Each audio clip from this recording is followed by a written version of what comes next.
Intégrer les enjeux écologiques et sociaux dans la comptabilité des entreprises, oui, mais comment? Bonjour Hervé Bégaud. Bonjour Jean-Philippe Denis. Je dis oui, mais comment? Parce qu'on en parle beaucoup, mais on a du mal quand même concrètement à rentrer dedans. Et vous allez nous expliquer qu'on peut peut-être explorer quelques voies pour le faire. Vous êtes président du cabinet Compta Durable.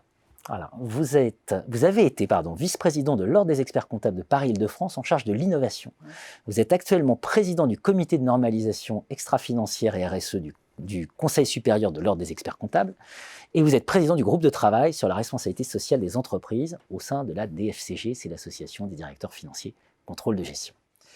Vous êtes auteur d'une tribune dans Le Monde, il faut intégrer les enjeux écologiques dans la comptabilité des entreprises, 2 ouvrages, l'expert comptable augmenté, revue fiduciaire, et la responsabilité sociale des entreprises dans l'édition L'Ordre des experts comptables.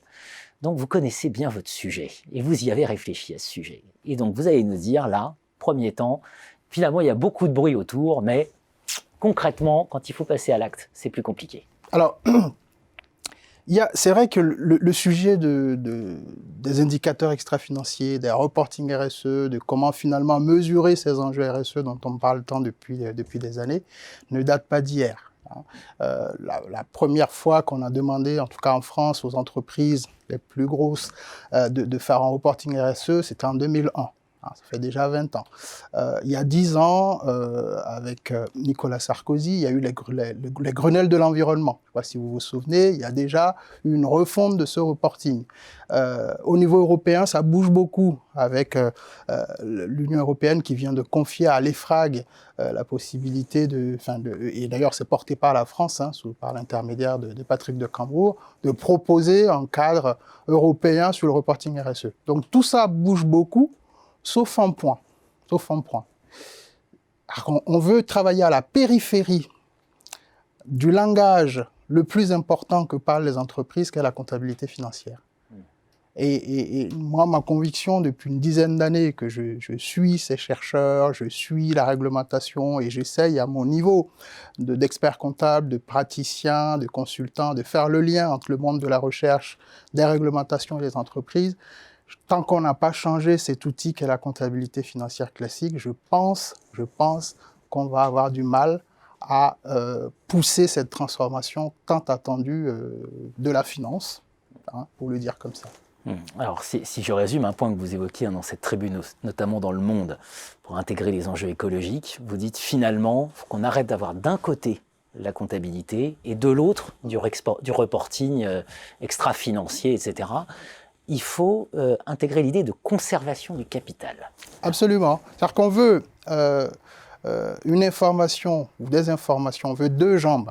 L'information qui disent qu'il faut l'information extra-financière d'un côté, l'information financière de l'autre. Alors même que souvent on parle beaucoup de finances à impact, un certain nombre de fonds qui se développent. Le cas Danone, c'était celui-là. Tous les efforts que font les entreprises sont souvent en déconnexion avec la réalité des comptes financiers. Et donc, nous, on pense qu'il faut aller vers l'intégration. Et il faut lancer ce débat maintenant, parce que c'est un sujet compliqué, c'est vrai. Il faut choisir la bonne façon de normaliser et donc de valoriser ces impacts, ces enjeux RSE dans les comptes. Et donc, qui dit bonne façon, il dit choisir la bonne norme. Et donc, nous, on pense qu'effectivement, il y a grosso modo 2 normes qui s'affrontent sur ce sujet. Les normes proches plutôt de ce qu'on appelle les IFRS au niveau international et les normes proches du coût historique. Voilà, en gros, les 2 grandes familles de normes. Et nous, on pense qu'il faut aller vers la deuxième solution, qui est de valoriser plutôt les enjeux, les dettes écologiques dans les comptes et de faire un pilotage de cette dette écologique. Et de travailler sur la viabilité du modèle économique autour de cette dette écologique. C'est-à-dire qu'une entreprise qui est performante doit tout faire pour avoir le moins de dettes écologiques possible, être plus rentable et en dégradant moins les écosystèmes naturels et humains.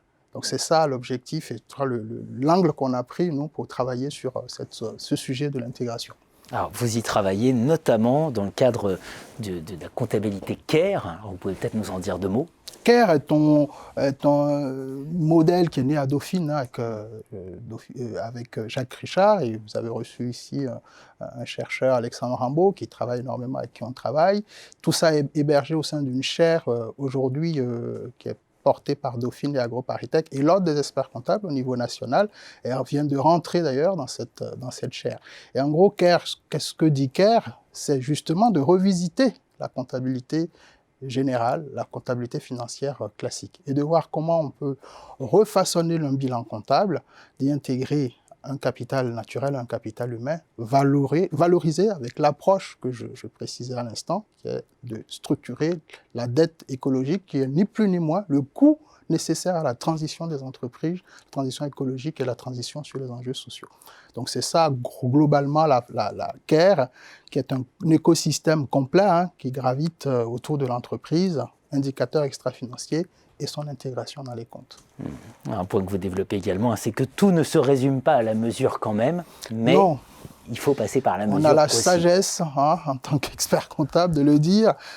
Tout n'est pas non plus une question de chiffres. Il ne s'agit pas la comptabilité règle beaucoup de problèmes, beaucoup de sujets autour de ces questions-là, mais ce n'est pas l'unique solution. Bien évidemment, et les profondeurs de ce type d'intégration dans les comptes nous disent souvent il ne faut surtout pas aller vers la financiarisation dans la nature. Donc, en fonction de la norme qu'on choisit, on n'est justement pas, et on fait tout pour ne pas financiariser les choses. Et effectivement, c'est-à-dire qu'aller plus loin dans la comptabilité financière classique, c'est la meilleure façon pour moi de régler le problème et de mieux mesurer ce qu'on peut mesurer, et surtout de prendre conscience qu'au-delà de la mesure, il y a aussi une autre façon de traiter le problème. Encore faut-il que la mesure et la façon dont on l'aborde soient justes. C'est ça le principe de base autour de CARE. Compter, comptabiliser pour conserver aussi. Absolument. Merci Hervé. Merci à vous, merci pour l'invitation.